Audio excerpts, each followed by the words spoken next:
యూదా పత్రికలో ఒక వాక్యాన్ని మీరు చూడాలి.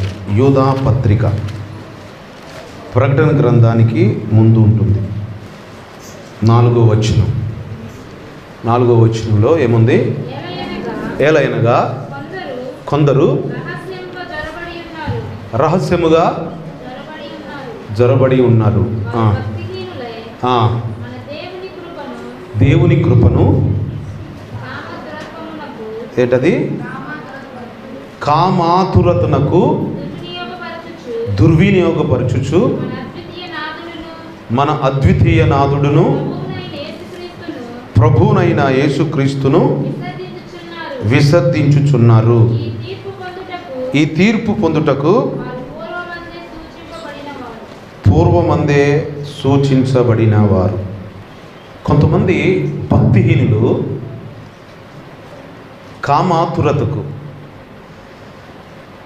దేవుని కృపను కామ ఆతురతకు దుర్వినియోగపరుస్తున్నారంట. పాపం చేసినా, లౌంగిక సంబంధాలు పెట్టుకున్నా, జారత్వం చేసిన, వ్యభిచార కార్యక్రమాలలో పాల్గొంటున్నా దేవుడు క్షమిస్తాడులే, కృప చూపుతాడులే అని అనుకుంటూ దేవుడు చూపించే కృపను దుర్వినియోగపరుచుకుంటున్నారట. అంటే దేవుడు క్షమిస్తాడనే కారణం చేత బాప్తీసం పొందిన వారు కూడా, పరిశుద్ధాత్మను పొందిన వారు కూడా లోక సంబంధమైన విషయాలలో పాలు పొందుతున్నారు. దేవుడు క్షమిస్తాడు, సహిస్తాడు అని ఆయన ఇస్తున్నటువంటి కృపను దుర్వినియోగపరుస్తున్నారు. కామ ఆతురతకు దుర్వినియోగపరుస్తున్నారు. కామ ఆతురత, ప్రేమించాలని, చూడాలని, కలిసి ఉండాలని, మాట్లాడాలని, సహవాసం చేయాలని ఆతురత కలిగిన వాడే. సంసోను కామాతృత కలిగిన వాడే. సొలొమోను కామాతృత కలిగిన వాడే అనేక మందిని ఉంచుకుంటూ వచ్చాడంట. అతని జ్ఞానము చెదిరిపోయింది. వేరే యొక్క స్త్రీలతో సహవాసము చేయటం ద్వారా, అనేక మందితో సంబంధాలు పెట్టుకోవడం ద్వారా అతని యొక్క భక్తి చెడిపోయింది. అతని మార్గంలో జ్ఞానము చెరిపివేసేటువంటి, రాజులను నశింపచేసేటువంటి ఆ జారత్వంలోనికి అతను వెళ్ళాడు. 1 రాజులు 11వ అధ్యాయంలో ఉంటుంది. కామాతురత. ఒక్కసారి పాపము చేసినా కూడా ఆ శాపం సంవత్సరాలు తరబడి వెంటాడుతూ ఉంటుంది. అభిషేకం పొందినవారు, పరిశుద్ధాత్మను పొందినవారు మరి ప్రత్యేకంగా ఉండాలి. దేవుడు కృపను, ఆ వరాలను, ఆ ఫలాలను వ్యర్థపరుచుకోకుండా ఆతురతగా క్షమిస్తున్నాడని, సహిస్తున్నాడని, ఏం కావట్లేదని మరి ఎక్కువ పాపంలోనికి వెళ్ళడానికి వీలు లేదు. 1 రాజులు 11వ అధ్యాయంలో 1వ వచనం, అమ్మోనీయులు, సిదోనీయులు, హిత్తీయులు అను జనులు మీ హృదయములను తమ దేవతల తట్టు తిప్పుదురు గనుక వారితో సహవాసము చెయ్యకూడదనియు, వారిని మీతో సహవాసము చెయ్యనీయకూడదనియు యెహోవా ఇశ్రాయేలులకు సెలవిచ్చుచున్నాడు. ఎవరితో సహవాసం చేయకూడదు? అమ్మోనీయులతో, ఎదీనీయులతో, సిదోనీయులతో, హిత్తీయులతో. వీరు బాప్తీసం పొంది ఉండలేదు, లేక వీరు సున్నతి లేదు. వీరిలో ఆజ్ఞల మార్గంలో నడిచేవారు కారు. వీరు స్నేహితులే, ప్రాణ స్నేహితులు ఉండొచ్చు. నీకు మంచి సంబంధాలు, రక్త సంబంధులు, పిండి తరపునో మావయ్య తరపునో సంబంధాలు కలిగిన వారు ఉండొచ్చు. వారితో గంటలు గంటలు సహవాసం చేసి వారు మాట్లాడకూడదు అని దేవుడు చెప్పాడు. సొలొమోను ఇశ్రాయేలుకి కట్టడది. అయితే సొలొమోను అంత జ్ఞానము కలిగిన వాడు ఎవరున్నారు? సొలొమోను జ్ఞానము కలిగిన వాడు కదా. అతని జ్ఞానానికి ముగ్ధురాలైనటువంటి వారు షేబా దేశము నుండి, అంటే దాదాపు 1500 కిలోమీటర్ల నుండి అంటే 2 నెలల పాటు ప్రయాణం చేసి అసలు సొలొమోను యొక్క పరిపాలన జ్ఞానం, ఆ కట్టడాలు, ఆ విధానం, ఆ ఇంటిలో ఉన్నటువంటి పద్ధతులు, ఆ ప్యాలెస్లో ఉన్నటువంటి ఆ పరికరాలు, ఆ వస్తువులు ఏ విధంగా అలంకరించి ఏ విధంగా దాన్ని సెట్ చేశారో అని వివరంగా చూడటానికి ఖ్యాతి దేశాలు దాటి సరిహద్దులు దాటి వెళ్ళింది. చుట్టుపక్కల ప్రాంతాల్లోనికి వెళ్ళింది. కాబట్టి చాలామంది తెలుసుకున్నారు, సొలొమోను ఎంత జ్ఞానము కలిగిన వాడు, ఎంత జ్ఞానం ఎక్కడి నుండి వచ్చింది అని రాణి ఈ విషయం తెలిసి 2 నెలలు ప్రయాణం చేసి 1500 మైళ్ళు ప్రయాణం చేసి ఆయన చూడటానికి వచ్చింది. అంత జ్ఞానము కలిగినటువంటి వాడు, గమనించండి, అతనిలో దేవుడిచ్చిన ఆజ్ఞలు, ఈ సహవాస దోషము మనిషిని ఎట్టి విధంగా నీ నాశనం తీసుకెళ్తుందో ఒకసారి ఆలోచించు. రక్షణ పొందిన నీవు, బాప్తిస్మం పొందిన నీవు ఎవరితో మాట్లాడుకుంటున్నావు, ఎవరితో ముచ్చటాడుతున్నావు? వీతో సహవాసము. అయితే రాజు అయిన సొలొమోను ఫరో కుమార్తెలను గాక ఆ జనులలో ఇంకా అనేక మంది పరస్త్రీలను మోహించాడు. తర్వాత కామాతురత గలవాడై వారిని ఉంచుకొనుచు వచ్చాడు. అంటే ప్రేమించుకుంటూ వెళ్ళిపోతున్నాడు. శరీరంలో కామాతురత, మోహిస్తున్నాడు.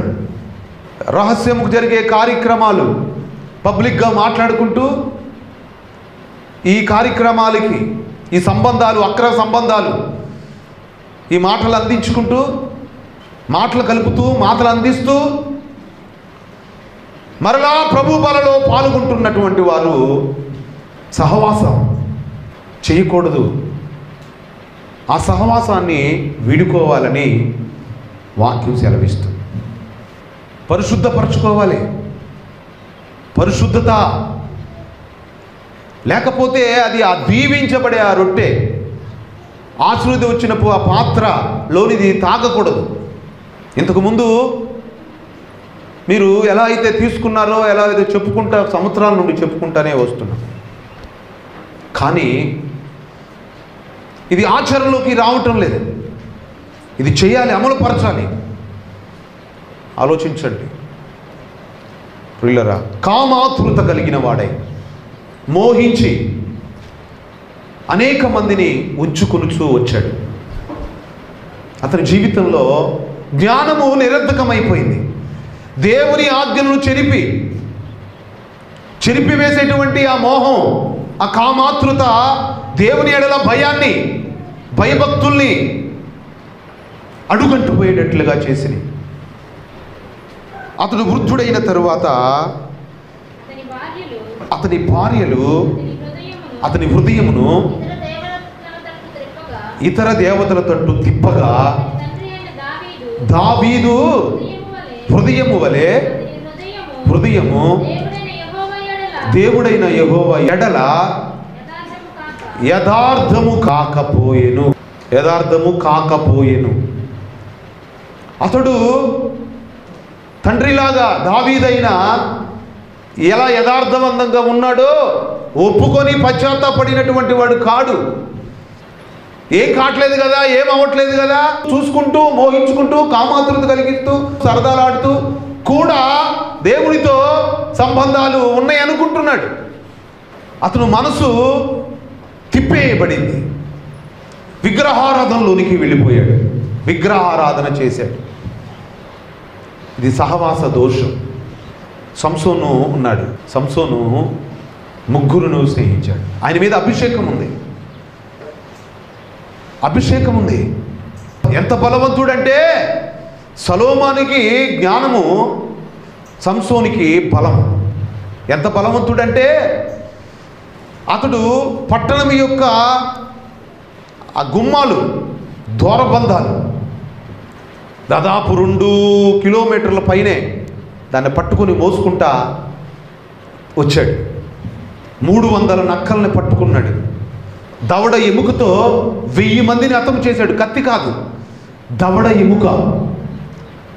ఎముక పట్టుకొని హతం చేశాడు. ఎంత శక్తి కలిగిన వాడు! సంసోన్ అంటే ఎవడురా? భలే భలే వీరుడు. అటువంటి వీరుడు, సూర్యుడు అయినటువంటి వాడు ప్రేమించాడు, మోగించాడు. వాళ్ళ తల్లిదండ్రులు అన్నారు, అరే సున్నతి లేనటువంటి ఈ ఫిలిస్తీ స్త్రీలను వివాహము చేసుకోకూడదు. కాబట్టి అంటే లేదు, నేను ఇష్టపడ్డాను కావాలన్నాడు. ఆమె ద్వారా మరొక వ్యక్తి, తర్వాత మరొక వ్యక్తిని, మరొక స్త్రీని, 3తో తన అభిషేకాన్ని పోగొట్టుకున్నాడు. దేవుడిచ్చిన ఆత్మ, దేవుడు నీ మీద పరిశుద్ధాత్మను ఉంచాడు. నీవు పరస్త్రీలతో పరపురుషులతో సహవాసము చేస్తే రెండంతులుగా కోలుకలేని దెబ్బలు తగులుతాయి. దేవుని అభిషేకం ఉన్నప్పుడు నీ పరిశుద్ధత కాపాడుకోవాలి.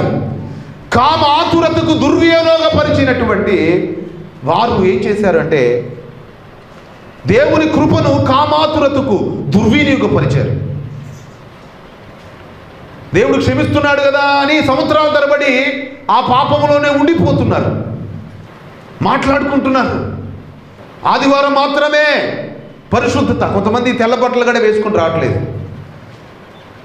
తెల్లని బట్టలు ధరించుకొని బల్ల తీసుకోవాలి. శనివారం రాత్రి పాల్గొనాలి. ఇవన్నీ కట్టడులు మర్చిపోయారు. ఉపవాసం ఉండి తీరాలి, మర్చిపోయారు. సోసోగా అలా తీసుకొని వెళ్ళిపోతే నోట్లో నుప్పుతో తల కొరుపుకుంటున్నారు. ఎలా పడితే అలాగా ప్రభు బలలో పాల్గొనకూడదు. నీ ఇంట్లో శాపానికి కారణం అదే, భ్రష్టత్వానికి కారణం అదే, తరచు రోగానికి కారణం అదే.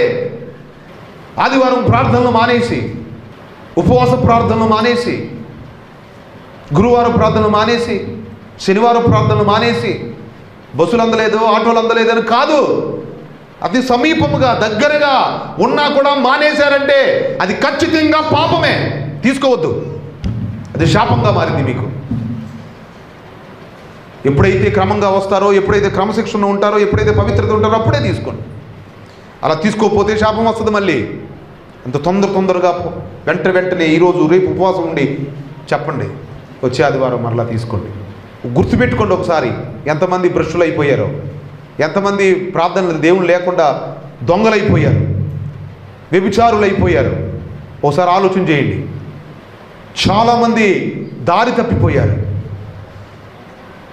అప్పులు పాలయ్యారు, తిప్పలు పడుతున్నారు, మోసగాండ్లు అయిపోయారు. వెనకబడిపోతే, తీసుకోకుండా వెళ్ళిపోతే. తీసుకోవాలంటే క్రమశిక్షణ ఉండాలి. సంసోను ఇటువంటి శక్తి కలిగిన వాడు.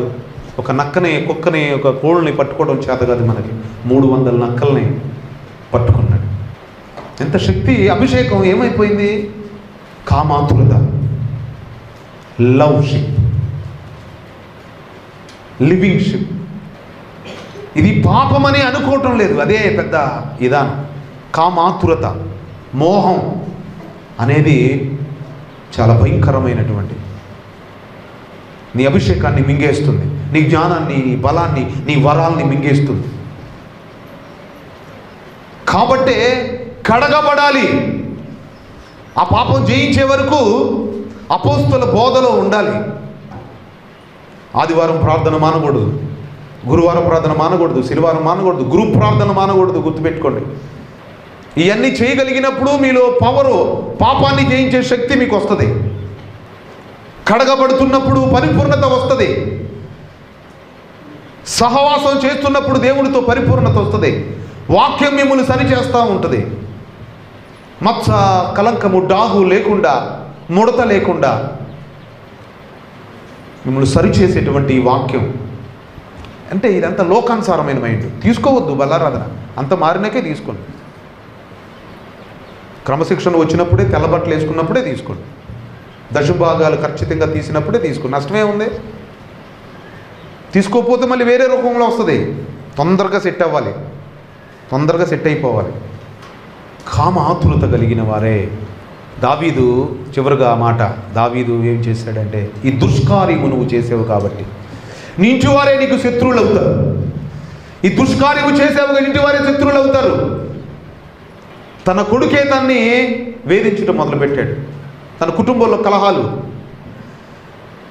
ఈ పాపమును బట్టి ఇశ్రాయేలీల దేవుడైన యెహోవాను విమర్శించటానికి హేతు అయ్యావు నువ్వు.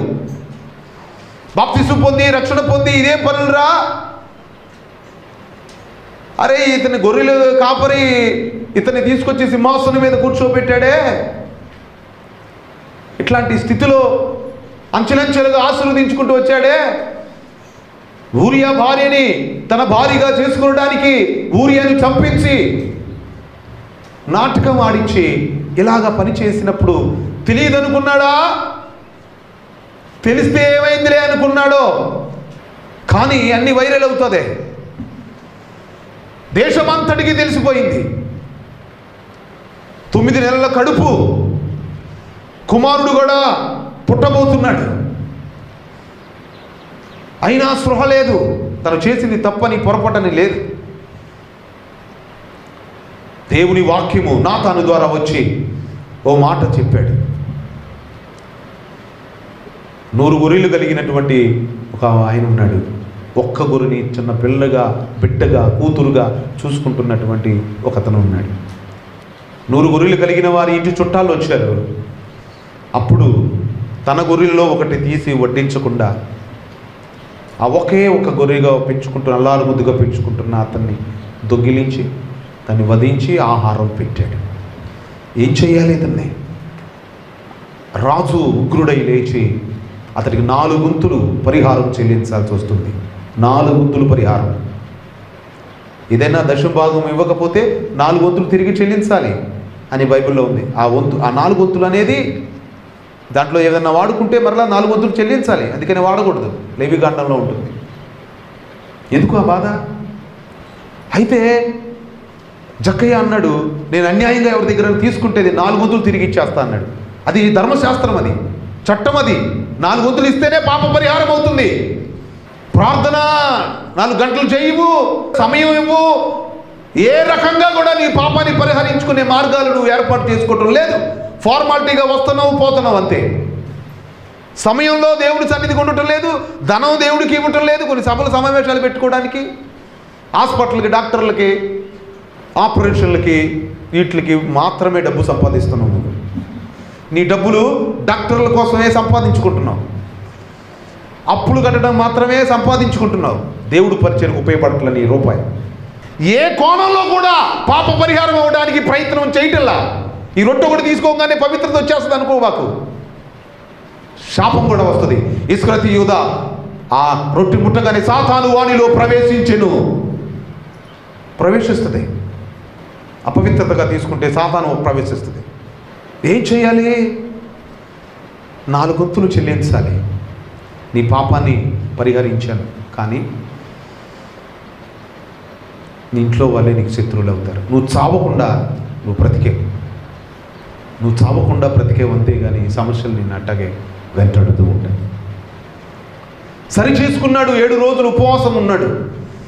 సొలొమోను, సంసోను సంగతి పక్కన పెడితే కామాతురత వలన పశ్చాత్తాపపడి ఉపవాసం ఉండి ప్రార్థన చేశాడు. న్యాయంగా, చట్టబద్ధంగా పెళ్లి చేసుకున్నాడు. బెత్షెబాని వివాహం చేసుకున్నాడు. కానీ చేసిన దుష్కార్యం వేరు.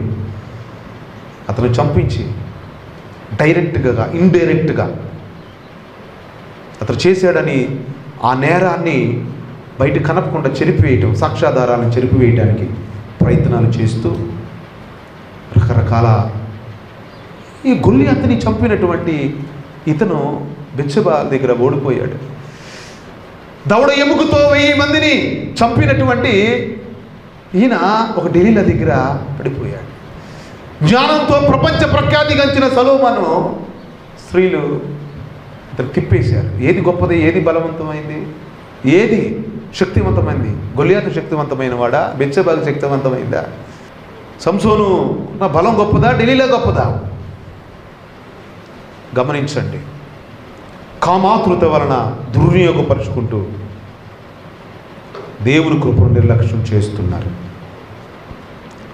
కాబట్టి నీ వ్యక్తిగత జీవితంలో అద్భుతమైన ప్రణాళికను పోగొట్టుకుంటున్నావు.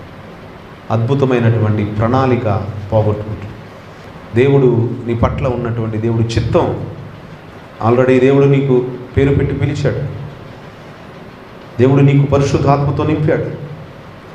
దేవుడు నీకు ఆత్మవరాలతో నింపాడు.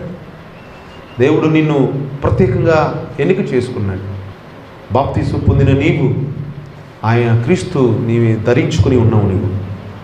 నీతో కూడా ఉన్నాడు. వస్త్రము ధరించుకున్నట్లుగా ఆయన ఉన్నాడు.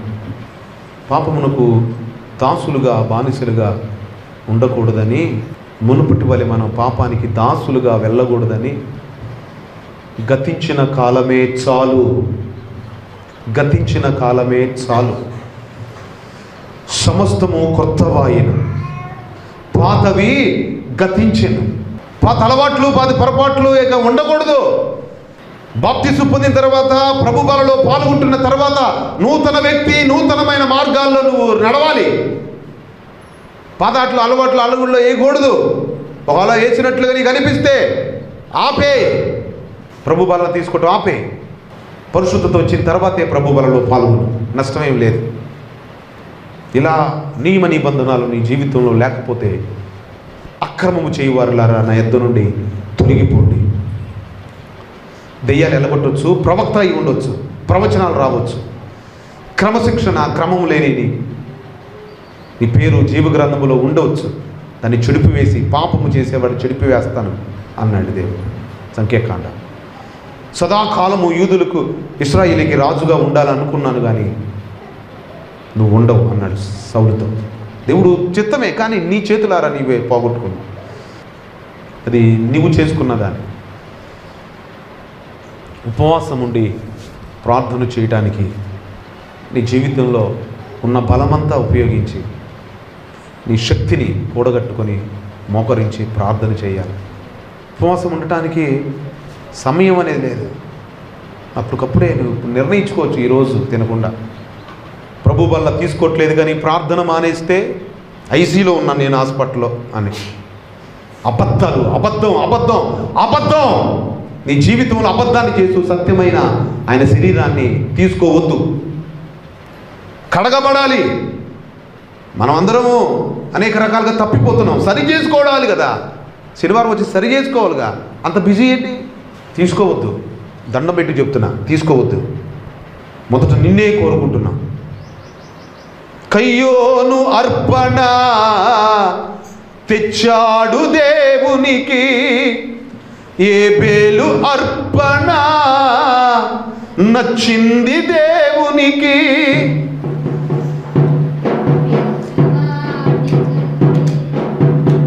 మనసు ముఖ్యం, అర్పించే వాటికంటే నీవు ముఖ్యం. నీవు ముఖ్యం, నీ క్రమశిక్షణ ముఖ్యం, నీ భక్తి భావాలు ముఖ్యం, నీ పర్ఫార్మెన్స్ ముఖ్యం, నీ యథార్థత ముఖ్యం. అర్థమైందండి? ప్రభా, మా అపరాధములు క్షమించి, మా పాపములు మన్నించి, కరుణించి, ప్రభా దయచేసి కృప చూపుమారని నమ్ముతూ యేసు పరిశుద్ధ నామంలో ఈ ప్రార్థన అడిగి వేడుకుంటున్నాము తండ్రి. ప్రార్థన.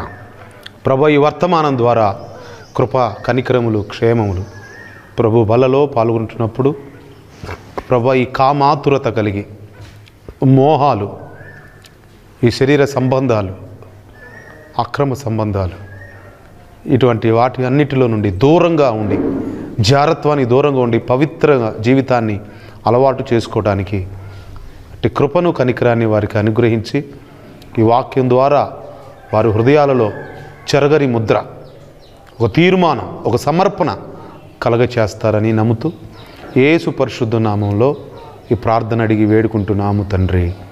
ఆమేన్. ఈ వర్తమానాలు మీకు ఆశీర్వాదకరంగా ఉంటే మీ ప్రార్థన అవసరతల కొరకు ఈ కింద కనిపించే ఈ నెంబర్లకి ఫోన్ చేయండి.